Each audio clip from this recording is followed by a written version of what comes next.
What is up, guys? I do hope you're well, and welcome to another episode of Entitled Parents. If you are new here, please consider hitting that like, that subscribe button, and maybe the notification bell. And maybe joining us on Discord. We would love to have you there. Now let's get started. Entitled Parent threatened me for playing a video game. A bit of backstory: I'm a pretty non-confrontational person, but nothing like anxiety.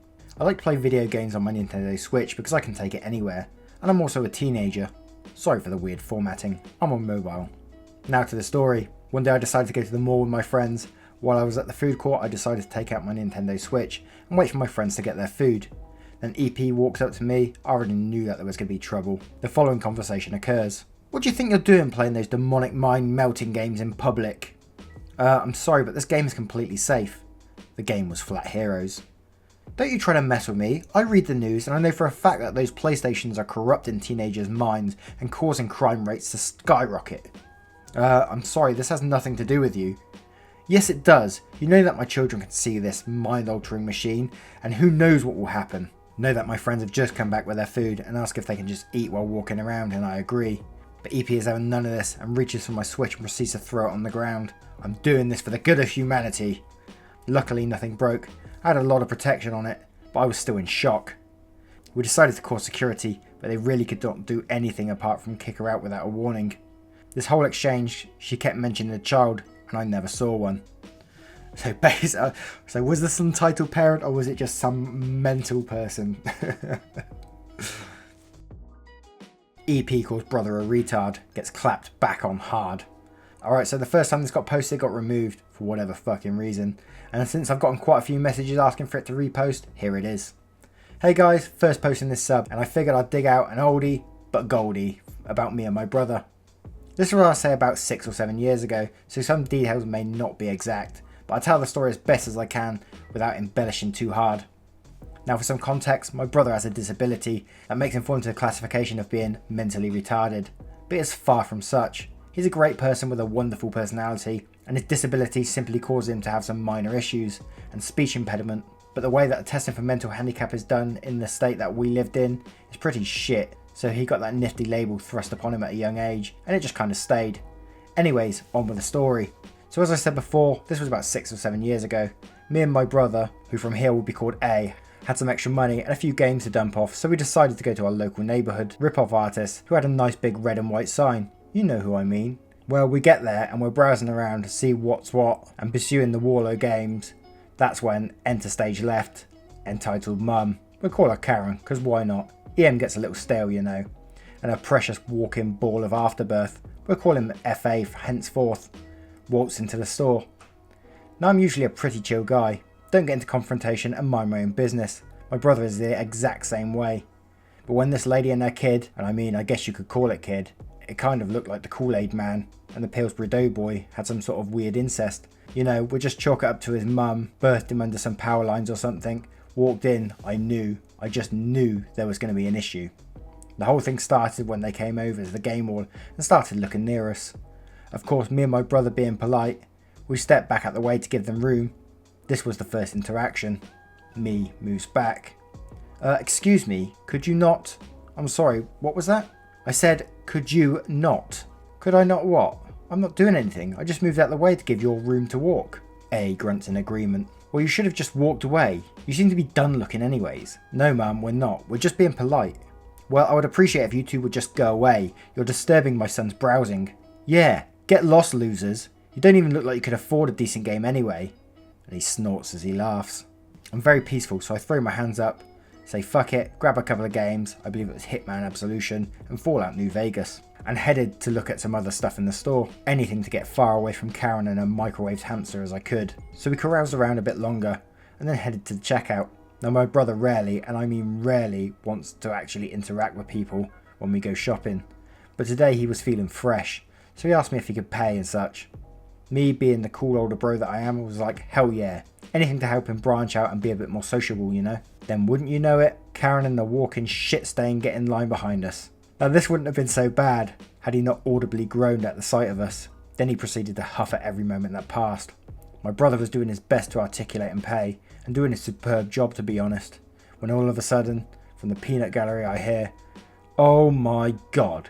Could someone hurry this retard up? I would like to get home sometime today." "Yeah, hurry up, you tard. I just want to get home and play some GTA." I assumed the little shit stain was buying GTA. I didn't really pay attention. We tried the best to ignore him, and they continued to carry on as the transaction went on. It was taking a little bit because the guy at the counter was new, brother had issues, and there was just a whole comedy of errors. It happens, it's life. Well, after about the 5th time of calling him a retard, I was about ready to turn around and say something. That's when my brother comes up. He stands tall, looks the lady dead in the eye, and I shit you not, and says the following: "Lady, I may be retarded, but at least my mother didn't birth a perfectly normal kid that walks around looking like he's got downs." Fucking mic drop. And walks away. The duo just stands there, slack-jawed, as all get out, and unable to articulate a response as we walk out. I'm just laughing hysterically and high-fiving the hell out of my bro, because that was a Class A clapback. Hell, even the store employee had to take a minute for himself because he wasn't ready for that. And that's that. Nothing really flashy or gussed up about it. Just a simple entitled prick of a parent and a kid to match. That pushed my bro to the point he felt needed to shut them up. Hope you all enjoy. I got plenty more stories about entitled mum, their kids, and just entitled people in general from years of working in retail and hanging with my brother. So feel free to ask for more. Entitled dad calls my social anxiety rude and slaps me. Okay, so firstly, I was 9 when this happened, which was several years ago, so my recollection likely isn't exact. My parents are well off. For the first several years of my life, we lived in New Jersey, then we moved to a wealthy community in Florida. Tons of bratty, irresponsible kids, and even more obnoxious adults. There's a games room there with arcade games, air hockey, the like. All the bratty kids play there. We went to a restaurant there for lunch, and my little brother and I were playing Smash Bros on the Wii U. Yeah, a very wealthy place. And little girl and her dad were playing a car racing game, and I was waiting for them to finish so my brother and I could play. Eventually I go up to them, and the conversation goes along the lines of this. Me being awkward and quiet. "Hey, may my brother and I play a round or two?" Edie shouts since there aren't any other people to hear. "What?" A little louder. "May I have a turn?" "You rude little girl, speak up." Now I have tears filling my eyes. "Nothing. I know you want to play. Me and my daughter are having fun." Eldie is paying attention. All of the attention is on the game, which she was playing horribly. "Sorry." Edie slapped me on the arm. A 9-year-old. The red mark lasted for hours. I ran out of the games room into the bathroom and sat there for maybe an hour until my terrified parents found me. When they asked what happened, I said it was nothing. My tears had dried up and there was no evidence of crying. We ended up going home and I had no dessert that night. Sadly, justice is often not served. Oh my god, shouldn't that guy be arrested for hitting the child? He just gets away with it. Oh my god. Let's just hope there is a thing such as karma. How a band does not have a singer. Some context. Not long after I moved to the USA, I bought a bass. It was my childhood dream to play one. Not important, just saying. I made a friend that is really into charity, so she organised a lunch to raise money to an orphanage around town. She needed a band, but she couldn't afford one, so she called me and other friends of her, just to play some background music for the lunch. We accepted and started to meet. We made our choices of what we would play, and noticing that we didn't have a singer. We just wanted some easy to play, entertaining music. We made our playlist, trained a bit, just to get some chemistry between us, and we're good to go. When we arrived at lunch, nothing really happened for most of the feast. But some time after lunch, when people were just talking, some mum came to us with her son that couldn't be older than 10 and asked us to play Elvis Presley for her son. Okay, not really a problem. Every one of us knew how to play Suspicious Minds. We started playing, but when we're in the middle of the music, the mum interrupts us. "Why are you not singing?" she asked to our guitarist, as he was the closest one from her. The guitarist stopped playing, and we did the same. People started looking for why the band stopped. "Oh lady, we don't have a singer. We're just playing as a background," he told her kindly. That man has the softest voice I've ever heard. He could probably calm Hitler down, but not an EM. How does a band not have a singer? She had that annoyed Karen tone in her voice, you know? The "I will call your manager any second now" tone. "Lady, we aren't a band, we're just..." She didn't let me finish. "I'm not talking to you, young man. Adults are talking." Well, I wish I could blame her about thinking I was a kid, but I can't. I'm not very tall, 5'7", and at the time I didn't have any beard on my face, so I had a baby face. Being 20 with a face of 14 is horrible. "First lady, don't be rude," she gasped as the guitarist told her dog died. "And second, he is 20. She looked at me and I nodded to her. "Well, it doesn't matter. My boy wants someone to sing Elvis to him." The boy was glaring at us, much to our surprise. "Madam, we can't do much. Neither of us can sing. What do you want us to do?"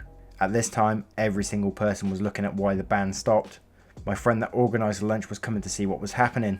"You should find a singer," EM almost shouted at the drummer's face. "What's the problem?" she asked to EM. "Your band is refusing to sing." She looked indignant. "But Susan," she knew EM's name. "No, it was not Susan, but I think it fits." "They aren't a band, they're just doing a favour for me," she told EM kindly. "Why didn't you call a singer too?" She looked less indignant. Probably didn't want to mess with my friend. My friend was a well-known person from our town, because of charity and for generally being a kind person. So being a bitch to her would damage anyone's image. Because I couldn't find anyone for free. They're volunteers. EM flushed with embarrassment, probably because she was practically scolding volunteers that didn't need to be there. She quickly apologised to MF and us. We continued to play, and EM's child continued to glare at us. We did not really care. Lesson of the story: volunteers have to know how to sing. Can you imagine, like, being at some, like, charity event and going up to a band and requesting your own song? I don't know if it's just me, I wouldn't have the guts to do that anyway. Let alone to go and request Elvis Presley for your kid and then complain that there's no singer. What the hell?